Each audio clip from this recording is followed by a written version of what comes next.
नमस्कार, प्रणाम। आइए, आज का विषय, आज की बात। खैर, विषय क्या है? बात तो होगी होगी। विषय है ना, कुछ जातकों का बड़ा प्रश्न आया। कुछ ने पूछा है, क्या विवाह से भाग्य बदल जाता है या भाग्य में कोई परिवर्तन आता है? क्या भाग्योदय होता है? नहीं भाई, विवाह बाद में होता है और भाग्य का निर्माण पहले ही हो जाता है। अपना भाग्य हम माँ के गर्भ से लेके पैदा होते हैं, तो भाग्य तो पहले ही बन जाता है, विवाह तो बहुत बाद में होता है ना। अब किसका भाग्य कैसा है? विवाह उसका भी हुआ जिसका वैवाहिक जीवन बड़ा सुखद चल रहा है, बड़े आगे बढ़ गए। विवाह उसका हुआ जो डिवोर्स का मुकदमा लड़ रहा है। विवाह उसका भी हुआ जिसका जीवन बड़ा खराब हो गया, बड़ा अच्छा हो गया। खैर, अतः पहले मेरा भाग्य है, भाग्य के द्वारा ही चीजें हमें प्राप्त होती हैं। अच्छा भाग्य होगा तो पत्नी भी अच्छी मिल जाएगी और भाग्योदय हो जाएगा। भाग्य ही मेरा खराब होगा तो अच्छा मुझे मिलेगा ना। तो जीवन में जो भी चीजें हमें प्राप्त होती है ना, वो हमारे भाग्य के तहत मिलती हैं, भाग्य के आधार पर मिलती हैं। तो ये कहना कि मेरा भाग्य आधारित है विवाह पर, तो भाई बड़ा मुश्किल होगा। मान लो किसी का विवाह ही नहीं हो, उसका भाग्य ही नहीं होगा। या जो लोग अविवाहित हैं, तो योगी जी को मुख्यमंत्री होना नहीं चाहिए।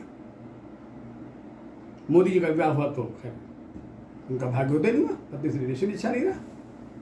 तो ये तात्पर्य नहीं होता, ये बातें दिमाग से निकाल देनी चाहिए। हाँ ठीक है, जीवन एक यात्रा है और यात्राओं में हम सफर की बड़ी जरूरत होती है। अकेली यात्रा बड़ी बोरिंग होती मित्रों। अकेले को यात्रा करिए ना, कितना खराब लगता है।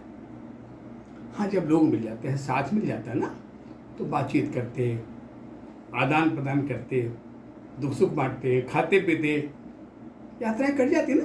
और यात्राएं मनोरंजक हो जाती। अकेले इन दीवारों से लड़ाई भी नहीं हो सकती है। लड़ना भी चाहे अकेलेपन से कितना लड़ो दीवारों से, भाई सर मेरे ही फूटेगा। अतः जीवन रूपी यात्रा के निस्तारण के लिए, उसके संचालन के लिए साथ की बड़ी आवश्यकता होती है। और सृष्टि का जो विकास है ना, उसका प्रवर्धन है ना, विवाह उसका आधारशिला है। विवाह नहीं होगा तो संतान नहीं पैदा होगा, तो फिर विकास नहीं होगा ना। आई बात। खैर, आइए अब आज की बात कर लें, फिर दूसरे विषय पर आते हैं। आज है 9 तारीख, तारीख है 9 अप्रैल 2026। बैसाख महीने किस वक्त की सप्तमी तिथि, दिन बृहस्पतिवार, जो 9:19 तक था। अब तो अभी रहेगा और फिर अष्टमी लग जाएगा। मूल नक्षत्र आज प्रातः 8:48 तक था, फिर पूर्वाखाड़ नक्षत्र हो जाएगा। परिध नाम का योग है, जो था 5:57 तक था, अब तो बीत गया है। अभी शिव नाम का योग थोड़ा अच्छा है। लेकिन ये जो मूल है, पूर्वाखाड़ है, इसमें चंद्रमा नाम का जो प्लेनेट है ना, वो धनु राशि में 9 नंबर में होता है। अब जो बृहस्पति है वो कहाँ है? वो मिथुन राशि में, पुनर्वसु नक्षत्र में है।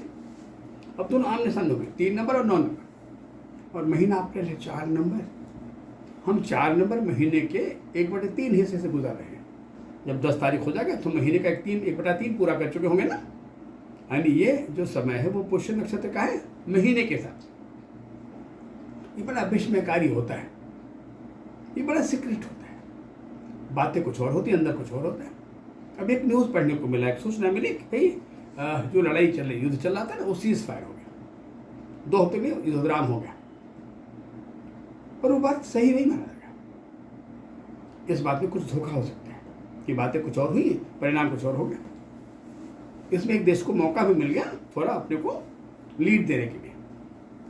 पाकिस्तान को मौका मिल गया कि दोनों देशों ने, उधर अमेरिका ने, इधर ईरान ने, उन्होंने पाकिस्तान को धन्यवाद भी बोला। पर ये सारी बातें बिल्कुल एक सामयिक ड्रामा है, ये बहुत विश्वसनीय नहीं कहा।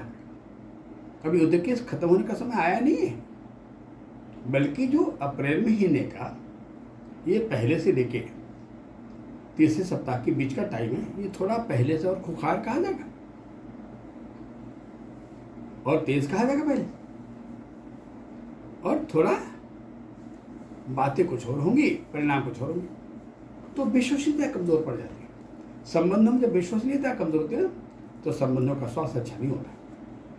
संबंध हमेशा विश्वसनीय होने चाहिए। इस परिवर्तन के दिनों में इस बात का बड़ा भय रहता है कि कहीं कुछ और गड़बड़ होना है, कोई प्राकृतिक भयावता ना आ जाए, कहीं भूकंप ना आ जाए, कोई और दिक्कत ना पड़ जाए। लेकिन अभी जिस समय से हम गुजर रहे हैं तो एक बड़ा ट्रांजिट समय है, शनि का ट्रांजिट आगे बढ़ रहा है। अभी जब 13 तारीख आएगा तो शनि का उदय होगा। ऐसे समय में और मंगल नाम का प्लेनेट जब मीन राशि में होता है, मंगल मीन में, शनि वर्तमान में मीन में ही चल रहा है, यानी वर्तमान में शनि मंगल सूर्य एक साथ चल रहे हैं। बुध नाम का ग्रह कुंभ में है, राहु की वो बदलने वाला है।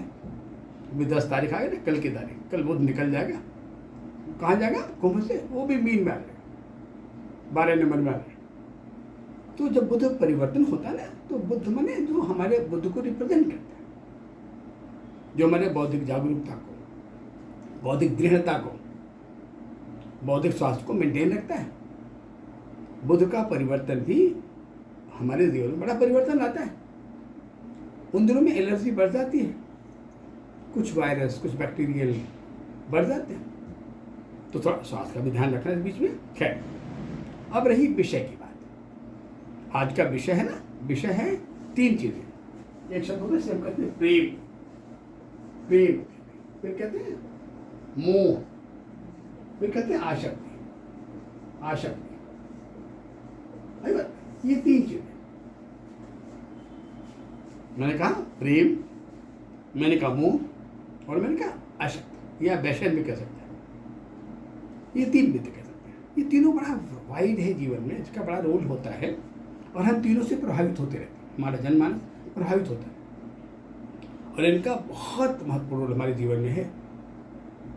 उसमें सबसे मूल्यवान शब्द है, उसको प्रेम कहते हैं। 2.5 अक्षर प्रेम का, पढ़े सो पंडित हो।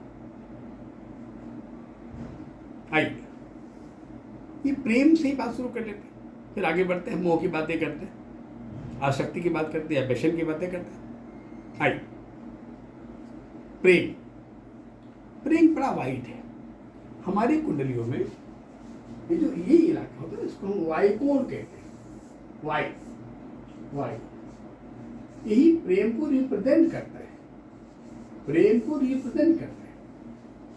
और जो ग्रह रिप्रेजेंट करता है उसको हम बुध कहते हैं, मरकरी कहते हैं, जो हरे रंग को रिप्रेजेंट करता है। प्रेम का स्वरूप क्या है?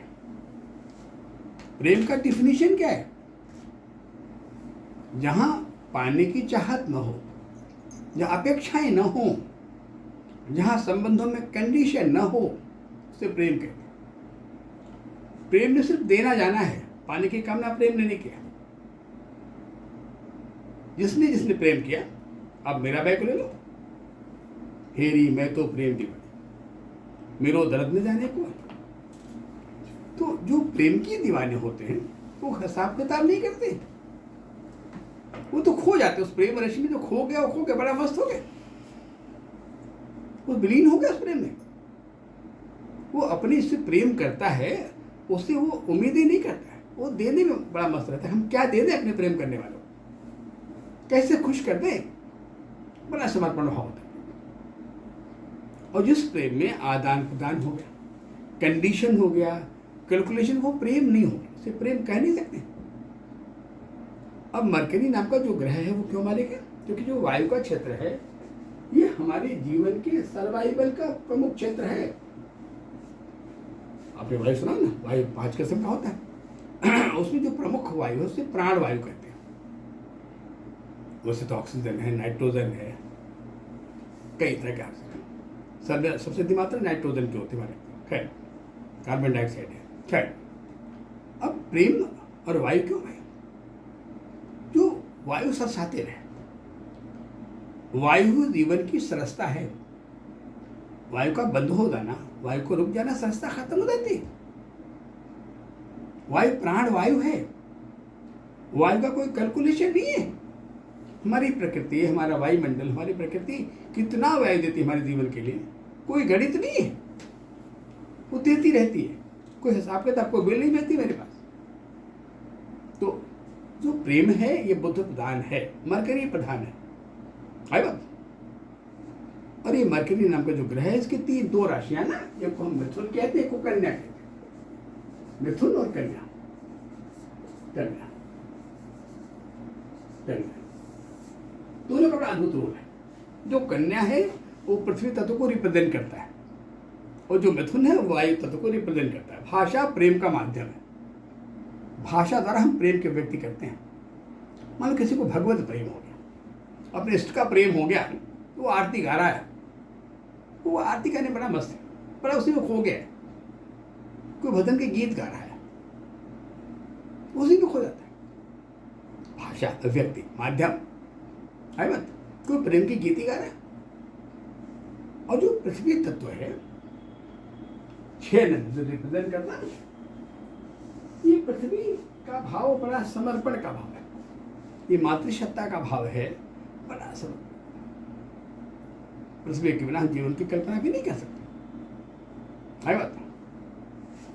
अब दूसरा शब्द आता है मोह, अटैचमेंट शब्द। ये अटैचमेंट है, मोह शब्द है ना, इसको कौन सा ग्रह रूल करता है, ये किसका विषय है? मोह को जो रूल करता है उस ग्रह का नाम है चंद्रमा।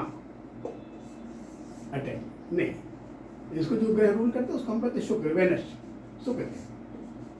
शुक्र मोह है, जेनेटिक सिंड्रोम है, क्योंकि बिना शुक्र के हम संतान सुख नहीं प्राप्त होता। संतान प्राप्त होने का आधार बिंदु है शुक्राणु, शुक्र, वेनस। ये मोह है। और मोह की जो बेसिक आधारभूत सत्ता ना, वहाँ शुरू होता है जहाँ हम जिनसे पैदा होते हैं या जिनको हम पैदा करते हैं। मोह का पहला जुड़ा वही शुरू होता है। मोह हमें पार्शियल बनाता है, मोह हमारी ईमानदारी छीन लेता है। मोह उस भाव को पैदा करता है जहाँ मेरा तेरा का भाव है, अपने पराये का भाव है। मोह हमेशा कमजोर बनाता है। मोह के पास आंसू है, मोह दुखी होता है, दुखी होता है, इसको प्यार करता है ना, इससे जुड़ जाता है उससे दुखी देखकर। मोह यथार्थ से वंचित रखता है। मोह में न्याय नहीं हो पाता है, क्योंकि जो न्याय है वो संवेदना से परे है।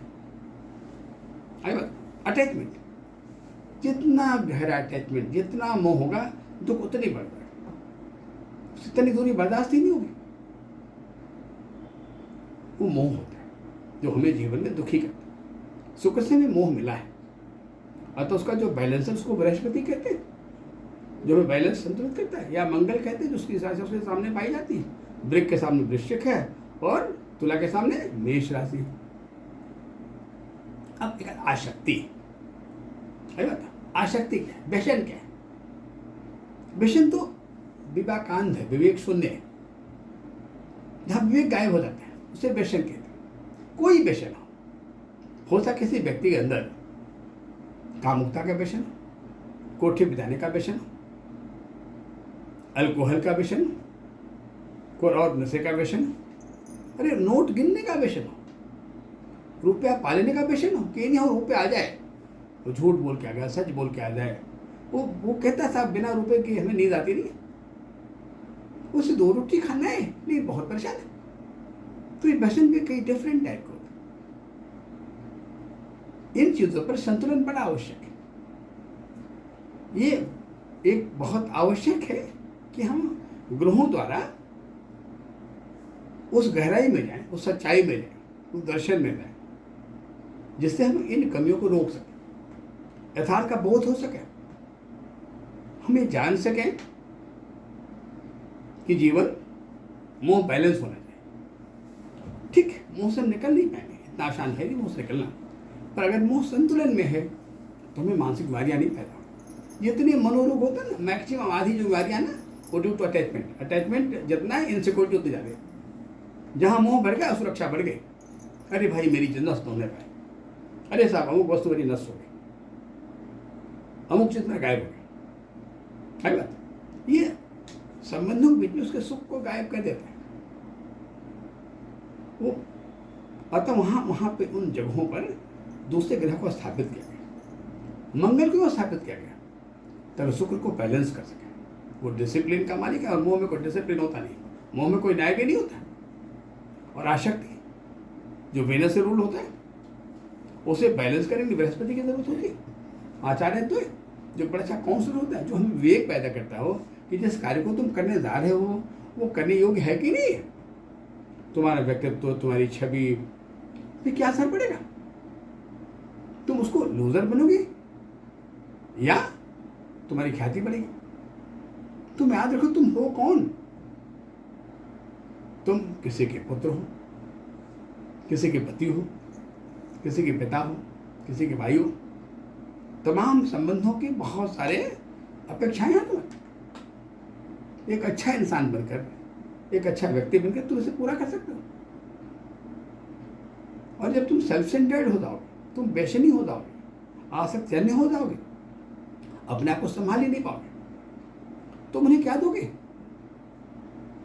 तो हमारा पहला जो कर्तव्य दायित्व होता है, हम कहते हैं ना मानवीय कर्तव्य, मानवता, मनुष्य होने का कर्तव्य दायित्व।